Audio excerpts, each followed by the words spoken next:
Welcome back to Live Like Jesus podcast, where we strive to learn to live like Jesus lived so that we can do the things that Jesus did. So with me today is Pastor John, who is Connections Pastor at First Moss Bluff. Yep. So say hello. Glad to be here. Yeah, Hello. Glad to be here. Yeah. John's a regular on our podcast. And then first time, which hopefully not the last time. Special guest is Sara Blankenship. So Sara, just kind of tell us a little bit about yourself, just real quickly.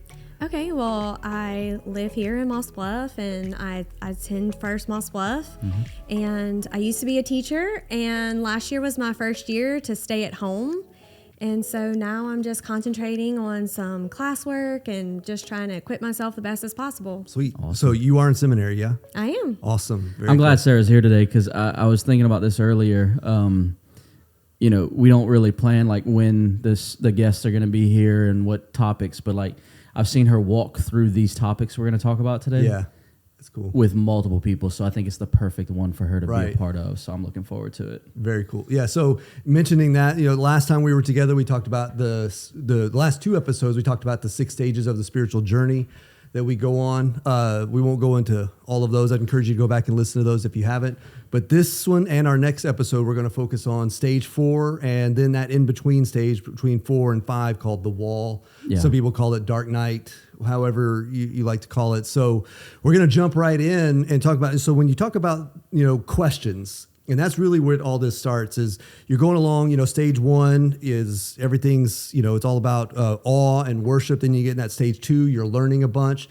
At stage 3, you're like, man, I'm getting after it. I'm really serving the Lord and seeing him do some amazing things. And then questions come in. And usually what we have found, what many people have found, what I have found in my own personal life, and I'm curious to hear y'all speak to this situation, is it usually comes in when there is a big sort of life shift, and it could, negative or even positive. Yeah. But most of the time, it's a painful situation that gets entered into our lives.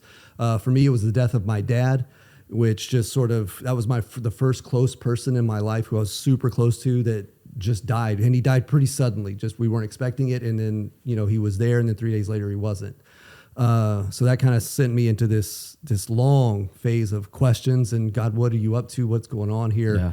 And then eventually put me, into that wall situation with him. So I'm curious about y'all, when you have found yourself in that situation where you're asking questions, and moving towards this, like the wall phase of like, what is going on in my life? God, what are you up to? Kind of what started it for y'all? Sara, why don't you start? Yeah, I very vividly remember whenever I hit the wall. I mean, you really can't forget it when you do because it's pretty traumatizing. Mm-hmm. And my marriage was on the brink of disaster, mm-hmm. and I was having some financial hardship as well. And I just remember literally walking outside and crying out to God and saying, when will it be enough? Mm-hmm. What have I done to deserve this? Wow. Yeah. And I just felt like God owed me something. Mm-hmm. Wow. And those are scary questions to ask too, like, what have I done? What have I done? Because he might answer. A whole lot. Yeah, I mean, I think Job asked that question. Yeah. Like, what did I do? Yeah, why am I here in this moment? And his friends asked that question. What did you do? I think I can relate to that. And, it's funny you say that because I think for me it always has been in times of struggle or crisis. And a big one I remember was early on in our marriage when we first started having our children, Reagan and Rhett. We were really humming along. Like everything was good. We had good jobs. We were making good money. We had the 2 kids. We had the house. We didn't have a picket fence, but we just as soon have. Mm-hmm. Everything was like you would have thought it was perfect. It was a dream, yeah. And then both kids, within like a 6 or 10 month period, both kids got sick with like some really devastating illnesses that both required long hospital stays. Yeah. And so we go from everything's fine to nothing's fine overnight. And you talk about questions like, mm-hmm. why is this happening to us? Lots and lots and lots of those questions. And so, those questions come and you don't really know how to deal with them in the moment sort of thing. So I know for me, I found that the scariest question was, God, are you still there? Sure. Where are you? And just not really getting an answer, not really like a for sure assurance of like, yeah, I'm still here. Right. But at the same time, knowing what Jesus says, I will never leave you. Like that's still a fact. It's really hard to figure out. At first it was, and it took me a long time. Even I got through it before I even could able to look back on it and figure it out. What is God doing during this time? Why? Because look, I think all three of us believe He's sovereign. He could have had in all these things that these painful moments that push us there. He could have stopped them, Right. and we believe He could have. But it just like Job, He could have stopped that one, but He chose to allow it. So, from y'all's perspective, what do you think God is up to during those times? I think, what I have seen is, these questions of like, God, have you forgotten me? And, what are you, where are you at? And those sort of things. What I've had to learn is that maybe those are the wrong questions. And so to ask some of the right questions about like, God, what are you trying to teach me in these times? And that shows me what He's trying to do, like what he's trying to get to is when I ask the right questions of what am I learning? Where are you bringing me to? What's next for me? And that sort of thing. I don't know if you have the same experience. Yeah, for sure. I think about Deuteronomy 8 whenever it's talking about how, the Lord allowed them to wander in the wilderness, and it was to humble them and to reveal what was in their hearts. Right. Yeah. And I think whenever I was crying out to God, questioning Him and questioning His character, that I realized what came pouring out of my heart, what was in there that I didn't see. And I think of it like a tea bag. Like you put, the tea bag in hot water, you put me in hot water, and what comes spilling out, what diffuses out. Yeah, I like that. And so, I just figured out real quick that there was a mess of things that came diffusing out. I love it. I just had a realization in that moment of you expressing that, because looking back, we thought we were doing okay. We thought everything was fine. But the truth was, is Amber and I weren't seeking after God. He was not first in our lives at that moment. We were kind of going to church, but just going to church, just attending. We weren't really involved. We weren't really doing anything as far as small group or serving or anything like that. And so, I think it did show me what was actually there. I thought everything was fine, but it wasn't fine. I wasn't fine. Yeah, it's that famous line of C.S. Lewis: "Pain is a megaphone to rouse a deaf world." Yeah. We get deaf to we're blind to what's going on inside of us, and pain does it. It brings it to the forefront. I think of Psalm 88. Let me read just the first few verses. It says, "O Lord, God of my salvation." So he doesn't doubt his salvation at all. He says, "But I cry out to you by day. I come to you at night. Now hear my prayer. Listen to my cry.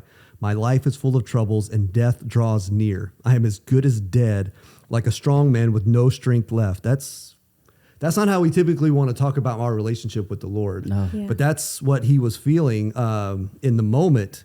The psalmist was, and it goes on. It never gets better in this psalm. It never does. You can read the entire thing. I hear crying out there, but I also hear humility. Like I have questions, but I don't have the answers. Yeah. So I need you, to answer these things for me. Yeah, I think it's a good analogy too of the death, because part of us that the Lord needs to reveal needs to die. Yep. Because at the root it's sin or idolatry. And you feel like you're dying in these circumstances because the pain is so severe. Yes. But at the same time, I think the Lord is trying to put death to the flesh. Yes. Absolutely. Yeah. It's that. This is where I think in Questions in the Wall, my personal view on these things is that this is where death to self happens. Yeah. We talk about it in stages 1, 2, and 3. I don't know if we fully I'm dead. Like, look at me serving. I'm dead to self. Right. That's right. And I get, and I don't want to. Everything's hunky-dory. Yeah, I don't want to times. minimize somebody's serving of the Lord, especially somebody who's in stage 3 who hasn't gotten to this spot yet. Perhaps I don't want to minimize that. Yes, you are serving the Lord, and it's a beautiful thing. But that death to self, God, He brings us to this place. It's like, okay, now you're ready to learn what death to self truly means. So true. Where in those first 3 stages, 1, 2, and 3, we love God, I think, but we love God a little bit for our self-sake of like, Exactly. Because of what you do. Yeah. Exactly. And you hear a lot of times people like, well, why do you love Jesus? Oh, he's just so good. He does it. He's done so many things. I get that.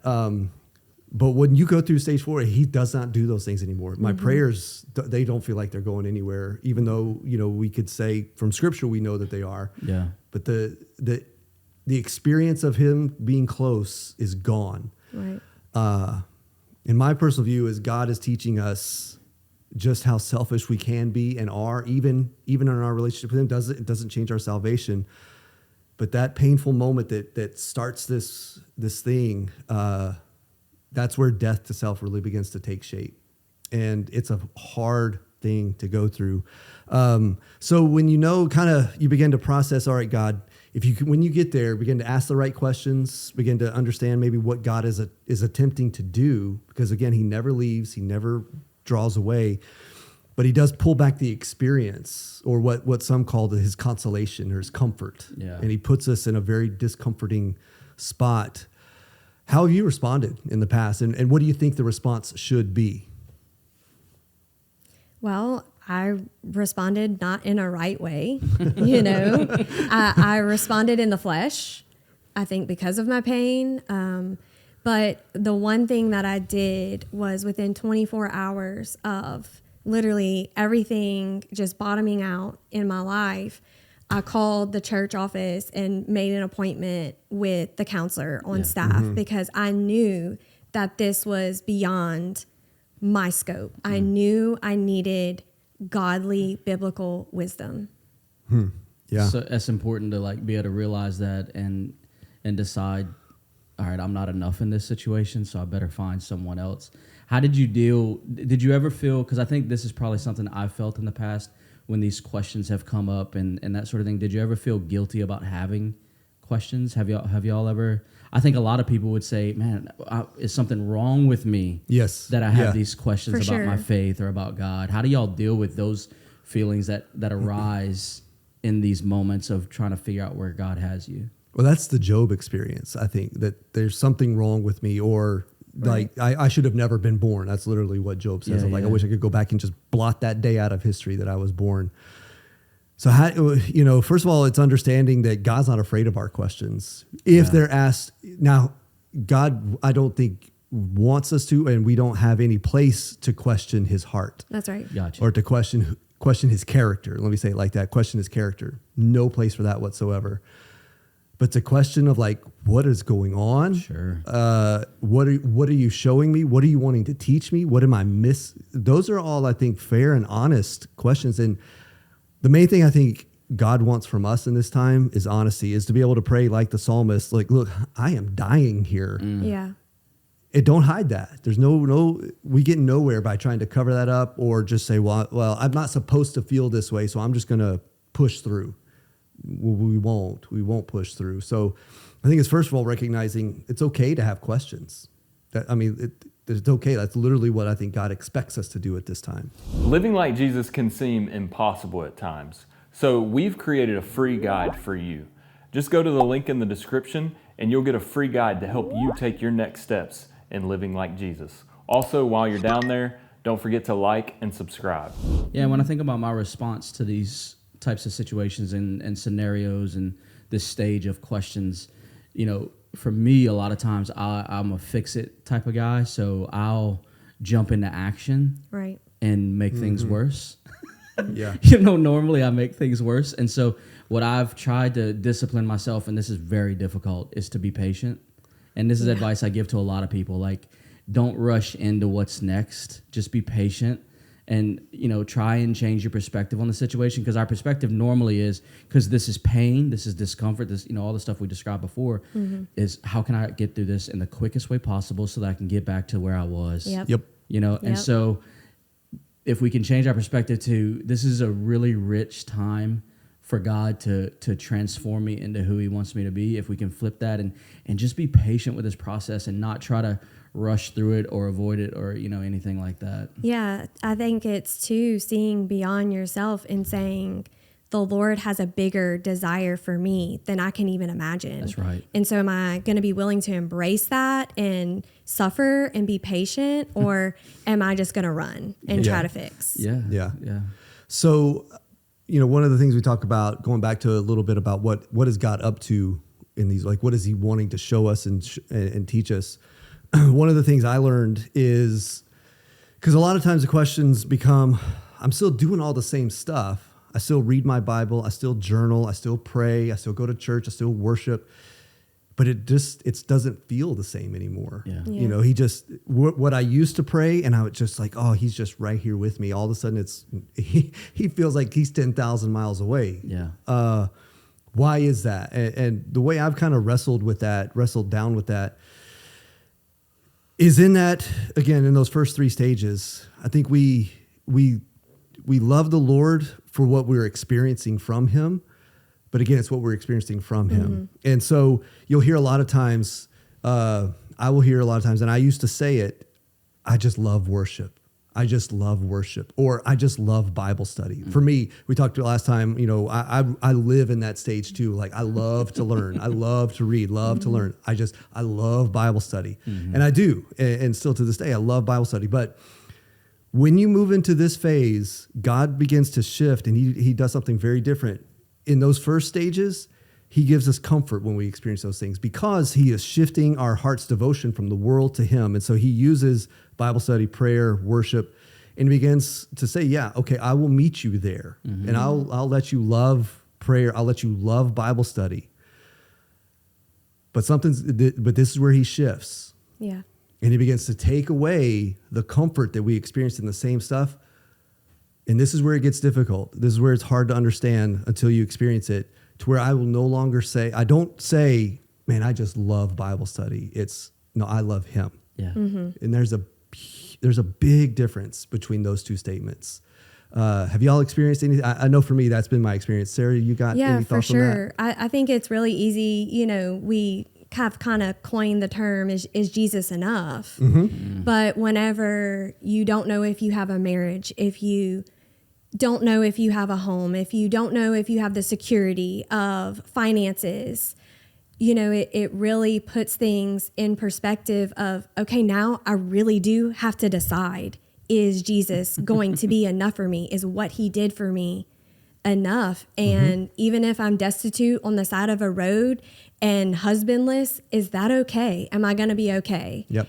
And I think that's what helped me tear down that idolatry of, loving my husband and putting him before God, and putting security before God as well, because I had to decide I don't have that anymore. So he has to be enough. Right. Absolutely. What about you, bud? I think, this reminds me, I think in our faith background scenario, where we come from, we spend a lot of time at camps or retreats, or, just those times that would lead to these spiritual mountaintops. And we always talk about why or how they don't last. Like, I was at camp with the middle schoolers this past summer, and one of the things was, what are you going to do now that when you get home? That every one of them recognizes the fact that it's really hard to keep those feelings that you get at camp. And, for adults, we go to these retreats that we do, and it's really hard to carry that forward. And I think this is the reason for that, because at some point, those, stages 1 through 3, they're not exactly where God wants you. He wants to bring you to more. And we think that that's everything, these spiritual mountaintops. But they're not everything. There's a deeper level of intimacy with God that you have to get to this stage in order to experience those deeper levels of intimacy. Yep. And too many of us run from these questions. We try to avoid them, and we try to stay in those first 3 stages because that's where it's more comfortable. But we're lying to ourselves, and it never ends up being enough. So we always wind back up at this question stage because it's never enough. They're always, the mountaintop, we come off of it. The high runs out. Yeah. So to speak. Well, the great temptation in this phase is to switch back to moral formation. To, okay, well, this doesn't make any sense. So I'm going to go back and I'm going to start serving even harder. Yeah, I'm going to read my Bible more. Read my Bible even more. And it's Yeah. that switch of like, I'm going to try to do everything I can to find the comfort that I once had. Yeah. And, but it's moral formation. It's not spirit-led, spirit formation. Right. And I think you hit the nail on the head, John, because eventually you're going to end up back at the wall. That's right. You're always going to end up back at the wall. And a lot of times it's in a deeper, more painful way. So it's like, how much is it going to take to break you? You know? Well, I think that's what's so important about this Live Like Jesus series that we did, but also this podcast, is that we are, as a church family, putting words to what all of us have experienced and haven't known how to describe. Yeah. Mm-hmm. But knowledge is power. I know that's a cliche, but knowledge is like knowing this allows us to actually put words to these feelings so that we don't run maybe. Yep. Maybe we Yeah. have another option now of like changing our perspective and walking with people. Because I know I've counseled a lot of people and just, I don't really know why you're feeling the way you're feeling, you know. And Yeah. I've actually counseled them. Maybe you should read your Bible more. You know? Yeah. Maybe And you I've should given them pray bad more. advice, but Yeah. like now I actually know, all right, this is going to happen. And so here's how I can respond to that more effectively personally and in the lives of others when I'm, you know, walking with them. Mm-hmm. Yeah.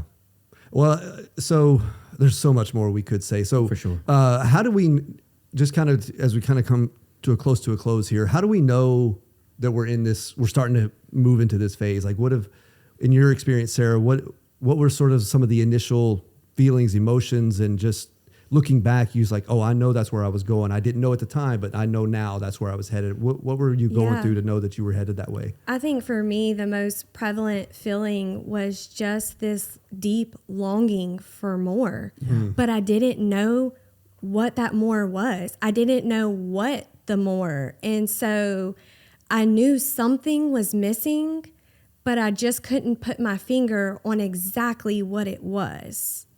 Yeah. I completely agree. I think looking back for me, what it always was this feeling of discontentment Yeah. when I shouldn't have been discontent. Yeah. Like everything seems to be fine, and yet I'm not fine. There's Yeah. something's just not. It's almost like, you know, when Paul, this is a challenge that he's given to people, like get off the milk, get on the meat. Yep. That's sort of like what it is, right? I'm just, without knowing it, I was tired of the milk. Yeah. That's a good way to put it. You know, and I wanted the meat. I just didn't know that, like, how to get the meat or like where to go to find it. You know, now I do, Yeah. but you know, back then, Yeah. No I know clue. for me, I used the word, it was disorienting. yeah, that's a good Just, word. I felt sort of spinning in a circle, lost of like, where did north go? Like north has moved and I don't know where it went. Yeah, I thought I was doing good here. Exactly. Yeah. I feel a little bit, you know, like Peter's experience of like, oh, I got this figured out. I'm gonna follow you all the way to death. Like we're Exactly. good. And then, oh, whoops. Yeah. I'm going back fishing. Forget this. This is way more challenging than Exactly. I thought. Yeah. That death to self stuff, self doesn't die easy. You know, that self living sacrifice. Oh, he likes to get up and walk around again. So That's right. that disorienting phase. And when you read the Psalms, there's lots of Psalms that talk about, you know, there's reorientation when you come back around. But this disorientation phase, Psalm 88 is a great example of that, of what is happening? Where did we go? Everything that once was a bedrock for me, all of that has shifted now. And I feel very just sort of stumbling around and lost. I know that's what it was for me. Yeah, too, Lord, I so- felt so close to you before, and now I don't even know that you're there. Correct. That is Yeah. a scary place to be. Yeah. Yeah. Well, as we kind of wrap this one up, we're looking forward to the next episode where we're going to talk about the wall, but Go a just talk little about further moving into into it, moving into that question stage. Anything y'all want to say as we wrap this one up? I think just don't run from it and don't beat yourself up that you're in it. It's a good thing. That's good. It means that God's doing something. It means that like you're not stagnant. It can feel like you're stagnant because you're not feeling the same things you used to feel, but it's a good thing. It means that there's something more coming. Yep. And, Yeah. and now we actually have words to put to it. Yeah. Yeah, that's perfect. Sarah, anything? Yeah, I just think you made such a good point of, you know, going through the wall. And, you know, that takes courage and it's not easy. But I think just getting other people that you know are biblically minded around you, So important. someone, even if, you know, like me, I didn't know anyone. So I had to go to a counselor, and I mean that person changed my life. And so he's still my spiritual mentor today. Yeah. And so something like that is We can say his name. Shout out Roy. Yeah, that's right. You can't put a price tag on that. You really No. can't. And so I think just reaching out for help is okay. So huge. You're Yeah, right. that's great, because a lot of times, Sarah, we feel like I'm not supposed to feel this way, so I can't let anybody know That's about right. I gotta hide these feelings. it. And I have to that's- be a good Christian. Good Christians don't there feel you- this way. Great, good. Oh man, that's a great way to stop. That's a great way to end, because that's not the truth, and you just articulated it so well of how important it is to be honest with ourselves and honest with others. So, again, we'll probably revisit this in future episodes. I know the next episode we're going to talk about the wall. We'll dive a little bit more deeply into this stuff. But again, thank you all for being here on this episode, giving was us fun. insights, sharing a little bit about your life. Thank you for listening or for watching the Live Like Jesus podcast. We're still searching and seeking to live like Jesus lived, so that we can do the things that Jesus did. We'll catch you next time. So living like Jesus isn't something that comes naturally to us. And so we all need help in doing that. So we've created a free guide to help you out. Just click on the link in the description for you to take your next steps to live like Jesus.